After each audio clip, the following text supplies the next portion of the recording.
जी मानद साहब, मेरे जहन में ख्याल आ रहा था कि हम बहुत ज़्यादा मीडिया पे नज़र आते हैं ना। हम अपनी जी, खोज भी मीडिया पे ढूंढते हैं कि हमारे पास कोई सवाल है या हमारी कोई उलझन है, और या हम वर्ल्ड वाइड कोई चीज़ देखना चाहते हैं।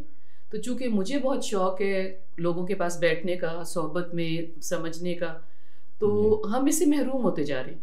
अब हमारे बच्चों को अंदाज़ा ही नहीं है कि किसी के लिए कष्ट करना, कि कहीं हमने टाइम पे पहुंचना है, उसके लिए कोई तैयारी करनी है, उसके लिए कोई हमने ज़हन में कोई सवाल बनाना है कि जी, जाके हम कर सकें। तो ये बहुत हम मिस नहीं कर रहे हैं ज़िंदगी में। मैं देख रही थी कि कुछ लोग हमारे होते होते ही ज़िंदगी में से निकल जाते हैं, और बाद में उनकी किताबें तो हम पढ़ते हैं, जी, मगर उनको जब वो मौजूद होते हैं, हमारे भले मोहल्ले में हों या शहर में हों, या हम कहीं विज़िट कर रहे होते हैं अपने मुल्क के किसी शहर में, वो वहाँ पे मौजूद होते हैं और हम उनको मिस कर जाते हैं। तो हम ये कैसे बच्चों में डालें कि सारा वक्त स्क्रीन पे लोगों को देखने की बजाय जी, इस तरफ ध्यान दें कि जो लोग मौजूद हैं उनसे मुस्तफ़ीज़ हों, जाके बैठें उनके पास।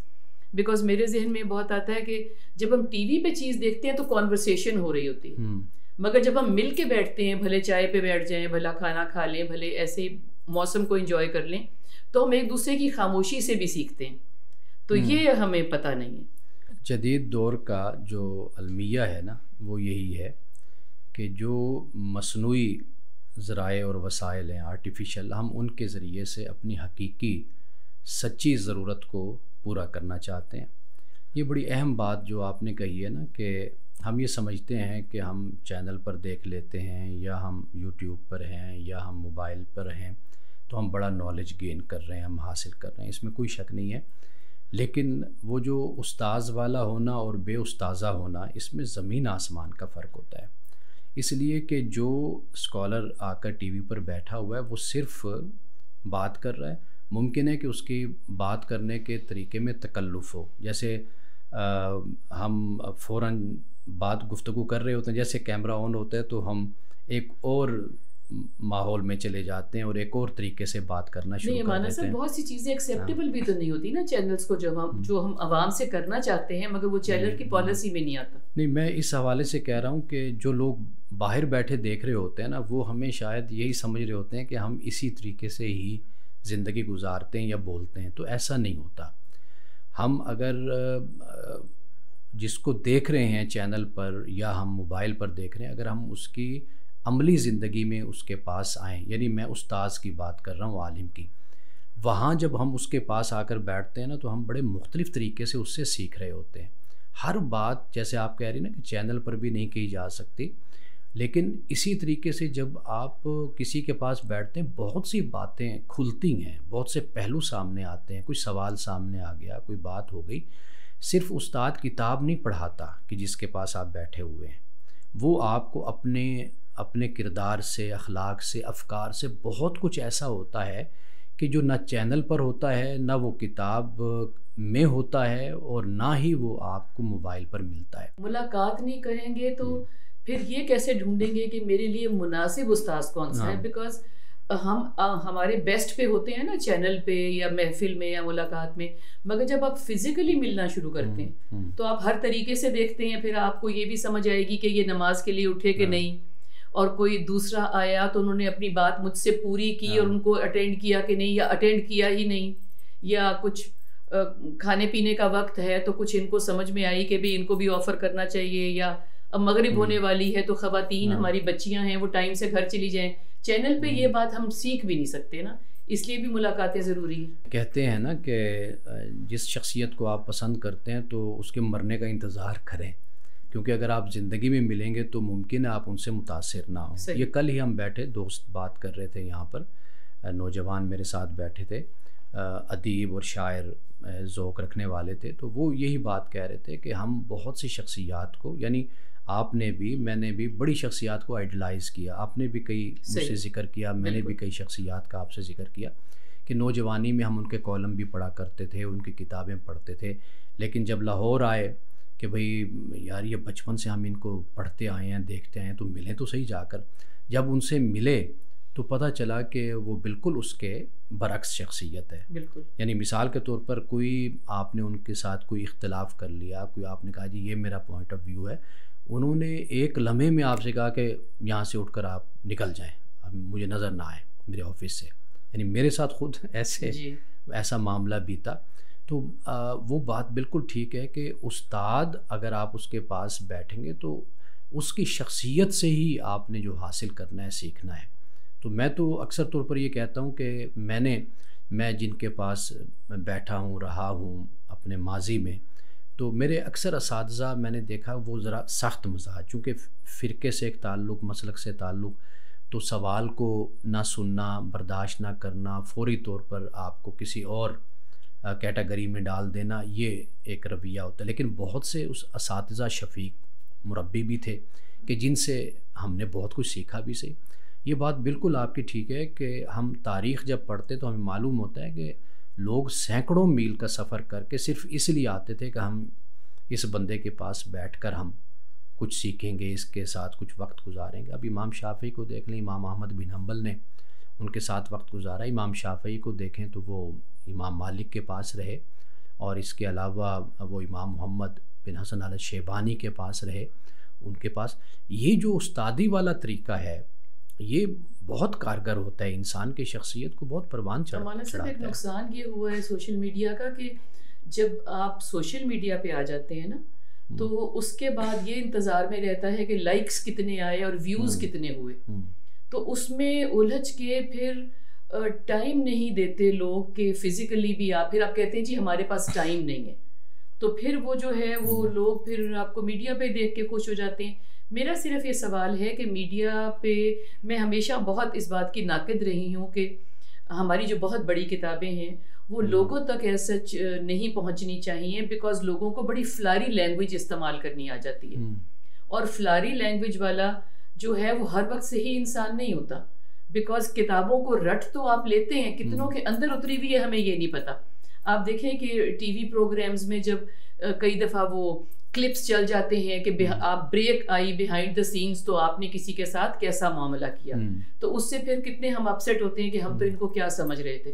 तो सही उस्ताद सुनने के, अपनी ज़िंदगी में रखने के लिए हर 3 साल बाद उस्ताद बदले तो फिर आप कोई चीज़ को फॉलो तो नहीं कर सकते ना। अच्छा, कई दफ़ा उस्ताद ख़ुद कह देता है कि बेटा मेरे पास जो था आपको सिखाना था, बताना था, वो मैंने आपको, हमारे यानी बुज़ुर्गों की ये भी एक रिवायत रही है कि उन्होंने कहा कि भाई हमारे पास तो इतना था, अब आप फ़लाँ के पास चले जाएं जो हमारे भी उस्ताद हैं और हमसे ज़्यादा उनके पास इल्म है। लेकिन एक मसला ये भी है ना कि आज का उस्ताद भी ये बात नहीं कहता ना, वो इसको भी अपनी कसरे शान समझता है कि नहीं, आज हम ये कहेंगे कि आपने मेरा चैनल काफ़ी देख लिया, उस चैनल पे चले जाए। हाँ, यानी कि अगर आप कहते हैं कि भाई मिसाल के तौर पर मैं शागिर्द हूँ, मैंने कहा कि मेरे पास इतना नॉलेज था, मैंने मुहैया कर दिया, अब आपके इन सवालात के जवाबात मेरे पास नहीं हैं, अब आप फ़लाँ के पास जो मुझसे बहुत सीनियर हैं, आलिम हैं, उस्ताद हैं, आप उनके पास चले जाइए। हम आए रोज़ जब लोगों को सुनते हैं, हम ख़ुद भी कैटेगराइज़ कर रहे होते हैं, हम देखते हैं कि यार इस सवाल को इस लेवल तक तो इस बंदे ने बड़ा अच्छा एड्रेस किया है, लेकिन ज़रा इससे ऊपर का सवाल आया तो ये बंदा नहीं जवाब से इतना दे सका, तो लिहाजा अब इससे ऊपर वाले सवालात के जवाबात कहाँ से लिए जाएँ। तो ये तो हमारी ख़ुद अल्लाह ने एक हिस्स रखी है कि हम इन चीज़ों को बड़े अच्छे तरीके से क्लासीफाई कर सकते हैं, कैटेगराइज हम इस चीज़ को कर सकते हैं। हमारे साहब जब हम हमारे हल्के बन जाते हैं ना, तो मुझे लगता है कि दिल में ख्याल ये आता है कि अब ये हल्का बन गया है ना, 25 लोग मेरे पास आ रहे हैं, तो ये कहीं और ना जाएं। तो मुझे हमेशा ये ध्यान रहता है कि आप अच्छे सवाल को अप्रिशिएट करके जवाब देते हैं, सब टीचर्स देते हैं अपने मुताबिक, तो स्टूडेंट्स में ये भी उनको कहना चाहिए कि तुम अच्छा सवाल लेकर आए हो तो तुमने खुद तहकीक इस पे कितनी की है। उस्ताद को ये प्रमोट करना चाहिए ना जी बच्चों में कि खुद कितना काम करके आए हो तो आगे मैं तुम्हें जवाब दूंगा। अच्छा, एक बात तो ये है कि जो उस्ताद होता है ना जी, सच्चा उस्ताद, उसको इसकी कोई नहीं फ़िक्र होती कि उसका हल्का बने या वो लोगों को पकड़ पकड़ कर उसका कोई, हम ऐसे असातिज़ा के पास बैठे हैं कि वो बिल्कुल रवायती तरीके से हट कर लोग उनके पास आए, उन्होंने सीखा, इल्म हासिल किया। तो अभी आप मुझसे पूछ रही थी कि मुल्तान में कोई हो, तो मैं आपको बताऊंगा। तो यानी हमने उनसे पढ़ा है, अब मालूम नहीं कि क्या वहाँ पर सूरत है, लेकिन बहुत सादा लोग और सूफ़ी और बहुत आजिज़ी इनकिसारी वाले लोग, खिदमत करने वाले और उनसे टाइम इस तरह हम लेते थे कि जी ये किताब हमने पढ़नी है, ये फ़न हमने पढ़ना है, तो ये इल्म पढ़ना है, आप हमें वक्त दीजिए। तो वो वक्त हमें दे देते थे। अब उस वक्त में ज़रूरी नहीं होता था, वो ये नहीं कहते थे कि आप अकेले क्यों आ गए हो, 2 4 5 10 और लड़के लाओ, इकट्ठे करो तो फिर एक क्लास बनाओ, वो ये नहीं कहते। जी बिस्मिल्लाह, एक स्टूडेंट है तो आप आ जाएं बस। वो एक ही कोई बैठकर इसी तरीके से पढ़ाते थे जैसे हज़ारों को वो ऐसे ही हुआ। हमारी भी कल कहीं गैदरिंग थी तो कोई भी नहीं आया, लोगों को डर था कि ये बंद है वो बंद है, ख़वातीन की क्लास थी। तो अल्टीमेटली हुआ कि हम 2 लोग थे। तो मैंने कहा बड़े मैं बहुत I was ashamed of it कि कोई नहीं पहुंचा वहाँ। तो मैंने कहा जी बस ये हम 2 ही हैं। तो उन्होंने आगे से कहा ये तो बहुत ही अच्छा हुआ कि लोग नहीं आए, तो ज़रा आराम से बैठ के बात हो सकेगी। तो फिर बंदा बहुत अप्रिशिएट करता है कि आपको इंडिविजुअल इंडिपेंडेंट टाइम मिल जाता है। मैं क्वेश्चन आंसर्स मैं भी देखती हूँ, यूट्यूब पे भी देखती हूँ, टीवी पे भी देखती हूँ। तो मुझे कई मरतबा लगता है कि जब जहन में सवाल आता है ना, तो उलमा की तरफ लोग बड़े उम्र के भी और बच्चे भी सवाल बस उछाल के फारिग हो जाते हैं।